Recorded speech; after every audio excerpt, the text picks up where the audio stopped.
Propagasi adenium di channel ini dengan tanam-tanam, media, pupuk, dan semua bahan organik. Tidak ada pengajaran atau metode ilmiah apapun, karena hanya mengalir dan belajar dari pengalaman. Karena adenium itu mudah merawatnya, hanya butuh air, kompos, dan udara. Semakin mudah dirawat karena subur dengan bahan organik.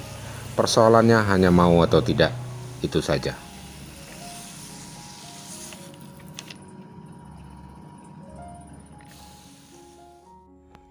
Jumpa lagi sahabatku di channel saya Adenium JBI, channel seputar propagasi adenium, seputar tanam-tanam, tani dan ternak, dan seputar organik.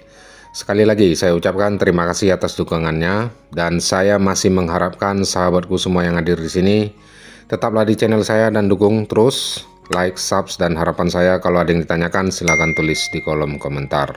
Oke, hari ini masih dengan propagasi adenium, fokusnya ke pupuk bahan organik. PSB atau fotosintesis bakteria, bisa disebut apalah pupuk organik cair. Seperti biasa, fokus channel ini tetap dan selalu membagikan kebiasaan dan cara-cara saya menanam adenium dengan bahan organik apa adanya, mengalir saja, hanya meniru, amati, dan modifikasi. Jadi bahan belajar boleh, yang mau ikutan boleh, mau dibully dan dicaci maki silahkan, welcome. Semua disajikan apa adanya. Oke, saya cerita sedikit dulu apa itu PSB, biar yang baru nonton nggak bingung. PSB dari bahan telur, MSG, micin, dan air. Diolah dan dimasukkan ke dalam botol transparan, biasanya botol kemasan air mineral. Dijemur di sinar matahari pagi sampai sore selama 40 hari atau lebih. Dijemur sampai menjadi warna merah, hijau, coklat, merah maron, dan sebagainya. Aplikasi pada semua tanaman, disemprot pada daun, batang, dan media tanam. Manfaat luar biasa karena bakteri fotosintesis membantu menyerap nutrisi pada tanaman. Senyawa organik PSB mengubah bakteri menjadi zat bioaktif dan asam amino dengan bantuan sinar matahari. Itu cluenya, sekali lagi, mengubah bakteri PSB menjadi zat bioaktif dan asam amino. Saya pikir semua pelaku tanam-tanam sudah tahu manfaat asam amino bagi tanaman. Dan saya nggak perlu jelaskan lebih jauh karena nanti terlalu ilmiah nantinya. Kita hanya berbagi pengalaman menggunakan saja. Cara pembuatan PSB bisa di-scroll di beranda YouTube saya. YouTube sebelah boleh-boleh juga, sah-sah saja, mana yang baik saja. Oke, next, lanjut. Aplikasi dan penggunaan PSB bagaimana? Oke, video saya sudah ada di beranda YouTube saya. Itu video setahun yang lalu. Sekalian refresh hari ini. Dosis, takaran, dan cara aplikasinya itu dulu 20 cc atau 3 sendok makan untuk 2 liter air. Hanya saja itu dosis awal dan berlaku untuk semua tanaman. Dan semakin lama saya gunakan, seiring waktu saya explore, dosisnya malah makin kesini makin saya naikkan. Dan sampai hari ini, dosis yang saya pakai itu sekarang sudah sampai di 50 sampai 80 cc per 2 liter air. Bahkan kadang lebih pada tanaman coklat, pisang, ubi, dan semua tanaman muda di lahan pekarangan saya di tempat ternak dan kolam itu. Oke, langsung saja saya coba bagikan takaran saya. Di sini saya pakai spet suntik. Spet alat suntik saya masukkan ke dalam botol PSB. Kita coba angkat air PSB dengan spet. Oke. Tarikan pertama kita dapatkan 20 cc. Sahabat dan rekan-rekan bisa lihat batas dosis pada ukuran jarum suntik. Lanjut, oke, kita masukkan semprotan. Lanjut kita spet kedua, kita ambil 20 cc air PSB lagi.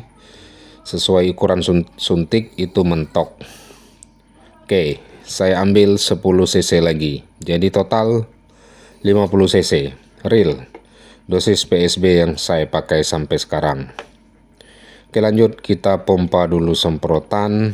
Kebiasaan saya pakai semprot ini ukuran 2 liter. Oke, sebentar. Ini belum saya atur ujung spray, kita ukur. Usahakan jangan di mode embun, kira-kira saja. Dan tekanan air usahakan tinggi. Oke, kita langsung semprot pohon yang di depan kita dulu. Oke, semprot. Kita semprotkan, usahakan dapatnya rata sampai semua daun basah. Siram ke cabang, batang, dan media tanam secara keseluruhan. Oke, next, lanjut. Sambil cerita, waktu aplikasi PSB, usahakan pagi hari jam 7 itu sudah bisa. Di sini posisi saya sekarang 7.30, nggak apa-apa karena lagi buat tutorial. Masih ada cukup waktu untuk meletakkan bakteri PSB pada pohon. Untuk selanjutnya akan dibakar pada saat fotosintesis tanaman ketika muncul sinar matahari.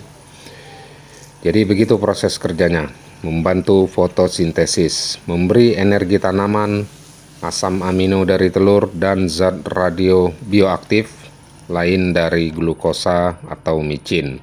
Baik sekali mengikat biogas dan nitrogen. Lanjut, sambil semprot-semprot, saya jawab pertanyaan lain yang sering masuk di kolom komentar. Resiko bagaimana jika tanaman disemprot kelebihan dosis? Saya jawab begini, sampai sekarang belum ada keracunan pada pohon adenium. Tanaman di lahan kebun saya semuanya bahkan lebih subur dengan penggunaan PSB 2 kali seminggu.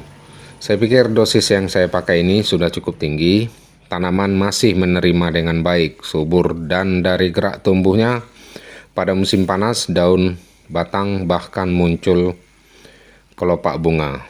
Jadi baik sekali, seperti itu sahabat dan rekan-rekan. Oke, lanjut sahabat semua. Situasi sudah mulai panas. Jadi biarkan proses tanaman bekerja dan tunggu hasil di 1 minggu kemudian. Dan manfaatnya bisa dirasakan sampai 3 minggu. Sahabat dan rekan-rekan bisa praktekkan.